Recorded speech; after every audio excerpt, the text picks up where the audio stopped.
Hey Joe, closeout games so often are notoriously more difficult just because players on the other team sort of have everything to lose in this scenario. Does that make you approach it any differently or have to focus in a little bit more on anything?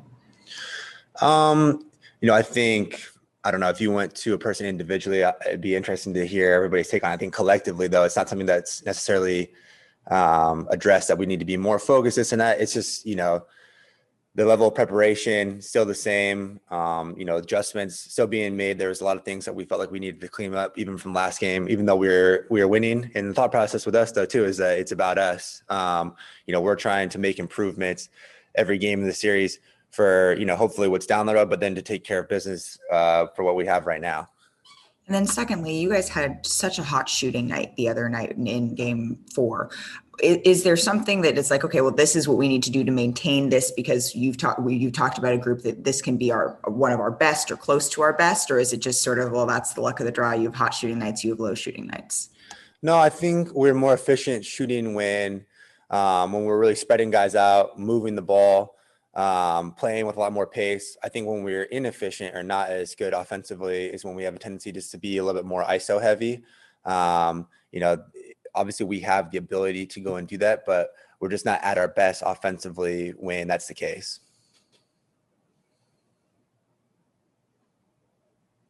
Christian Winfield, New York Daily News. Hey, Joe, is it at all easy to feel like this one's in the bag or get a little complacent when you realize the opponent doesn't have Kemba Walker, Jaylen Brown, or Robert Williams? We definitely don't think about it like that. It's obviously difficult being shorthanded. We've experienced that through the regular season. But at the same time, it's opportunity for other guys to step up, and they have a lot of capable players. They're young guys, but they have come in and played really well. And you definitely can't take, anybody for granted that's on that roster. They have a lot of really quality players, regardless of whatever their experience might be in the playoffs. Jared Greenberg, Turner. Hey, Joe, we've focused so much throughout the year on the lack of time you guys have spent together on the court. Now that, you've played 4 games in a playoff series, how close do you think you guys are to being at your best on both sides of the ball? It's hard to say. It's a difficult question to answer just because, again, the lack of time that we've had together. I feel like, we're certainly getting better. We're making improvements. We're feeling off of one another a lot better than we were, say, earlier in the regular season. Just the ability to read and react offensively, defensively. I think that comes just with, time playing together, and it'll only get better the more time that you have together too. But we're definitely trying to piece the puzzle together a little bit better every day right now. But it's hard to say, what necessarily our best might be, but we're definitely striving to just keep improving day by day. Is there something tangible that you feel that you guys have figured out about one another or how to play together throughout the first 4 games of this series? Yeah, I think, in the wins in particular, you kind of look back on them and you look, and it's the same thing answering Malika's question where, all right, this is when we were at our best offensively, when we were playing with a lot of pace, when we were able to limit their second chance opportunities, get out in transition, move the ball, giving up sort of good shots for great ones. We have so many efficient players on the roster where, we need to, have a sense of urgency in terms of valuing the possession and not just having empty ones. And, I felt like we did that offensively the other night. And then, the score shows that, you put up 140 in regulation. Obviously, it's a great offensive performance, but then defensively too, we've had some good moments, but we're still trying to build on it, get back to where we were at games 1 and 2 with that defensive intensity and matching it to go with the offensive efficiency. Brian Lewis, New York Post. Hey, Joe. This is twofold. When you guys were going a little bit too much ISO heavy for your liking, was that their switching that lured you into that, or was that something that was completely self-determined that you guys got to that point on your own? Yeah, I think a lot of it has to do with the way that Boston is defending us. They, similar to us, teams can put you in a tough spot when you switch consistently, and able to kind of match up 1 through 5. They did a pretty good job just climbing into guys, making people try and, make plays probably more quicker than they would like to. So it definitely is a lot to do with what Boston is doing defensively. Justin Walters picks 11.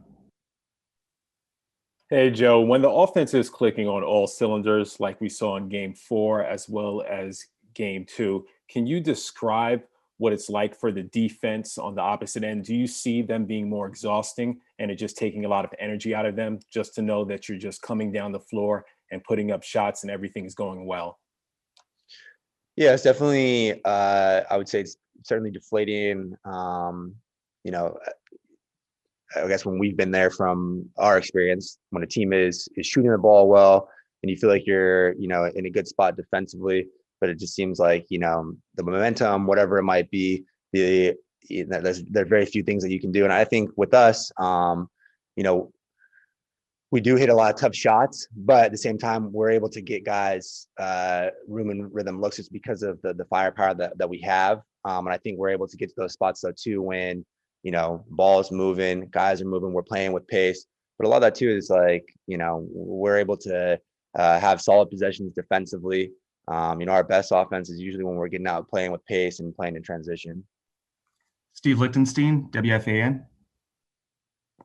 Hey, Joe, before you talked about some of the things you wanted to clean up, I'm guessing it's mostly on the defensive end. What jumped out on the video review?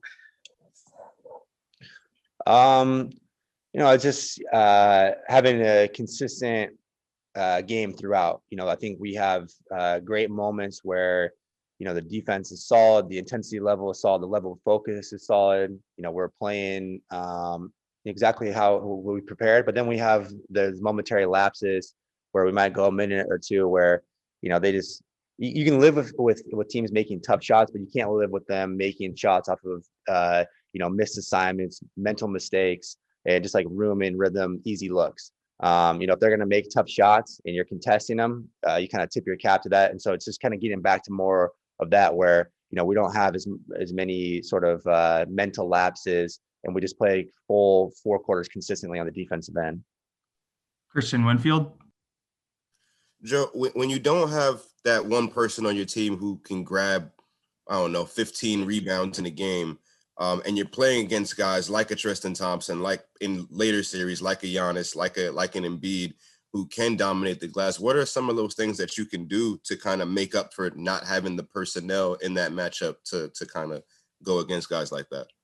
Well, I think for us, you know, one of the big things is just that rebounding is a team effort for us. You know, we don't, like you said, we don't have that one guy that's, you know, dominating the glass per se, but, you know, you can do it by committee. And I think everybody's got to be able to come back. You know, we get more out of the guards, everybody coming back. Obviously, it's sort of, you know, make sure that your guy isn't crashing first, getting a hit. But if he's not, then it's sort of a team effort, you know, especially with somebody like Tristan.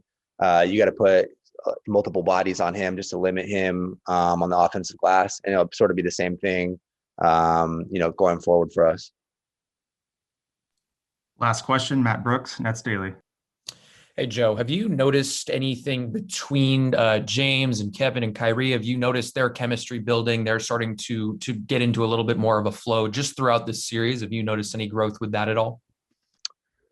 You know, I wouldn't say anything in particular. I mean, I feel like they're just, you know, all such talented, smart players that, you know, playing with one another, they really just have a great feel of, you know, based off of each game, you know, how one another is playing, who needs to be aggressive and when. But most of the time, it's just, you know, about trying to be yourself, play your game. We want Kyrie, you know, being aggressive, Kevin being aggressive, James being aggressive when he needs to, but also facilitating, getting guys in their spots. And they just do an excellent job playing off of one another. Thanks for your time, Joe. Thank you. Thanks, Joe.